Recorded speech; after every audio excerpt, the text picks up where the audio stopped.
What's up, guys? I'm back with another video. I listened to Anne Frank's audiobook, so I'm gonna give you guys a little review of that book. Now, Anne Frank basically went into hiding in Amsterdam, right? She went, well, yeah. Her father was Otto Frank. She has a sister, Margaret Frank, and then she also has this guy that she likes called Peter. Kind of going too far into the story here. Let's start from the beginning. So basically, they were born in Germany, and then in Germany, there were basically a lot of new laws and legislations coming out from the Nazis that basically were restricting Jews in terms of how they can operate in society, and in terms of employment opportunities, in terms of where they can go. Like they were even banned from parks. Shit, they couldn't even ride bikes. I think there were new laws coming out. They couldn't even ride bikes. They had to wear the yellow star of David on their arm as well to identify that they were Jew. Like just basically discrimination on a wide scale. Obviously, the Night of Crystal Act in 1938 that contributed to it, but that was further along. They migrated to the Netherlands. But that's just a little backstory. If you guys want to know more about the social climate in Germany in the 1930s, you can do your own research. Um, but yeah, basically, the diary is more so about Anne Frank and how she feels when she's in the attic during World War II, because mostly, yeah, World War II. During World War II, from 1942 until 1944, I believe, when she gets caught and someone snitches on her, basically a traitor, snitched on. Basically, during that time in World War II, what would happen is the German authorities would basically, the Nazis, at that time, I don't know why I'm doing this, they were actually Nazis. So, like, yeah, of course. But the point is, like, they were doing so much shit to the Jews at that time that basically Anne Frank's family had to leave Germany and go to the Netherlands. They left to go to the Netherlands, and then the father, he started a new business in the Netherlands. Like he was part of this rail company. I'm not sure, the details are kind of foggy. The book's pretty long, but they moved to Netherlands and they're living there peacefully. But then the Germans invade the Netherlands and they take over. And during that time, I don't want to sound like a downer, a bit of a pessimistic person, but during that time, the Dutch people in the Netherlands, they actually collaborated a lot with the Nazis during World War II. I mean, obviously they had to, like they had a gun to their head, right? So you can't really blame. But at the same time, like, what would you do in this situation? Say there's money out there, like there's basically the Nazis would basically to encourage um, capturing the Jews for the public. They would basically give out prizes. They would say, "Oh, $1,000 for two Jewish people, $10,000 for a whole family." Like, they would give enticing rewards for the public for them to snitch on their fellow members of society and get them into prison, and well, not even prison, worse than prison. Those concentration camps and prison and death camps, basically. But we'll get to that later on. Basically, that was the climate at the time in the Netherlands, and they had to go into hiding. And Anne Frank kind of talks about in her book, in her diary, she calls it Kitty. She calls her diary Kitty because she feels like she wants to kind of give it a name, so she has someone that she's talking to. Like it's a very intimate diary. It's very intimate, bro. Like it's. I feel kind of bad reading it because it's someone else's diary, and they didn't actually give you permission to read it. So it's like we're all reading this diary of this person that died and got killed and murdered because she was a Jew. That was her only crime, was being a Jew, which is crazy to think about. And then throughout the book, it just gets sadder and sadder and like it gets worse and worse. Also, there's a lot of things I didn't touch on.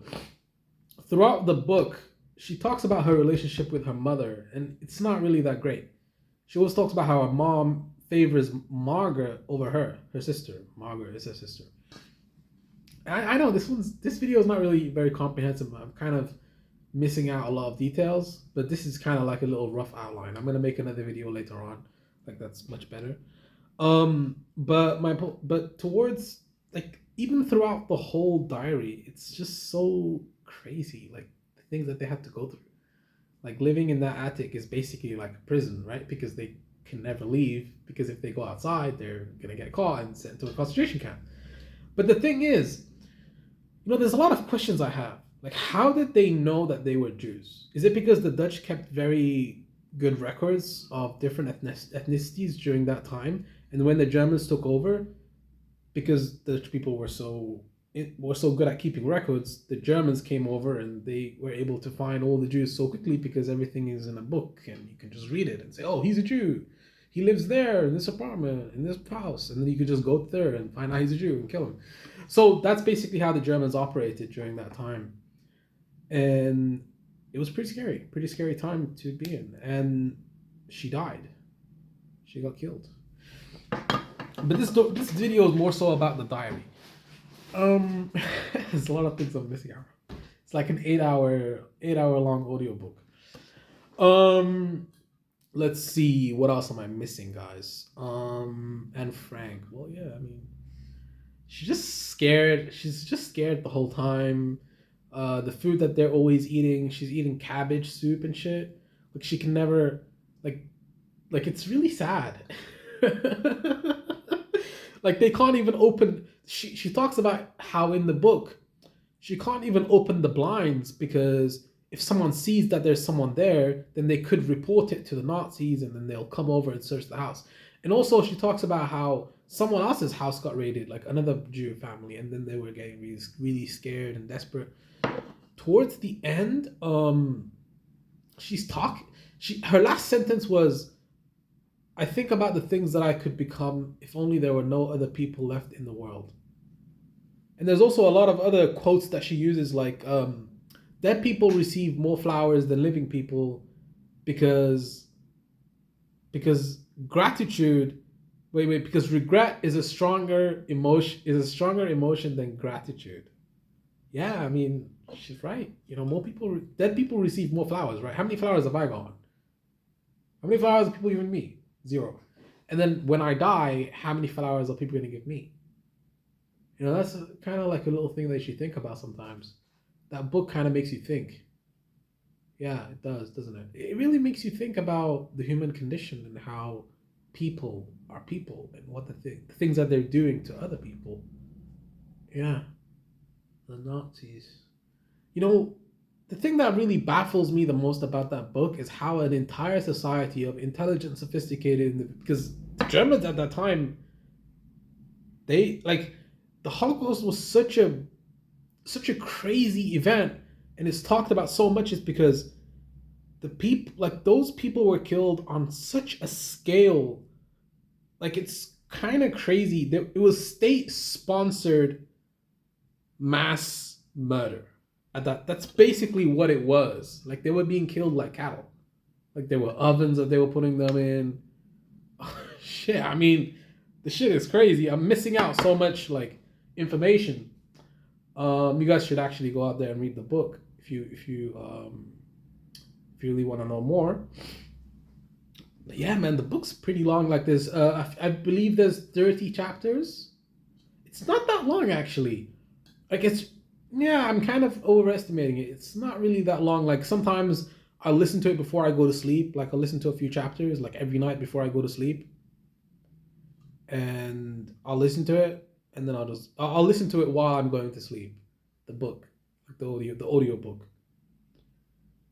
Yeah, I feel like I could give you guys a little chronological update, like a little chronological review. So at the beginning, she's free. She's not in the attic. At the beginning, it's Christmas. They're celebrating. They're in the Netherlands. And then the Germans are sending call-up papers for all of the Jews. And that's causing widespread unrest. And then they go into hiding because they don't want to leave it to chance. Because Margaret's call-up papers got sent to the house. So they have to leave a few days earlier than planned. Anne is actually asking a lot of questions at the beginning of the book. She's asking a lot of questions to her parents because she's very anxious and she's wondering what's going to happen and where they're going to go. And then her parents keep telling her, stop asking all these questions because we're not going to tell you, because we need to keep the location of the hiding place secure if any of us gets captured. So they're obviously smart, smart individuals for them to last as long as they did, because a lot of other Jews died, which is not to say that those other Jews were not smart.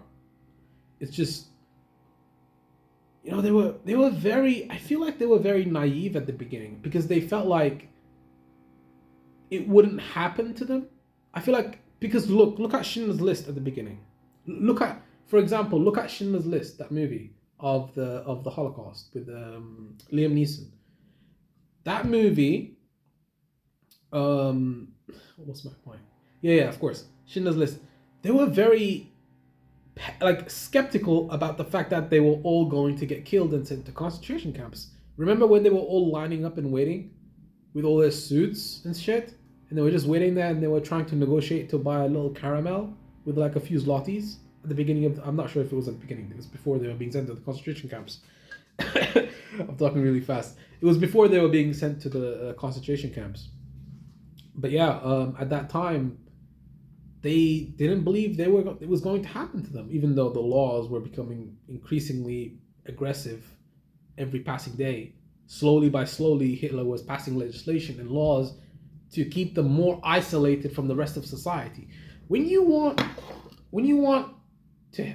society to hate one group of individuals, you put the media against them.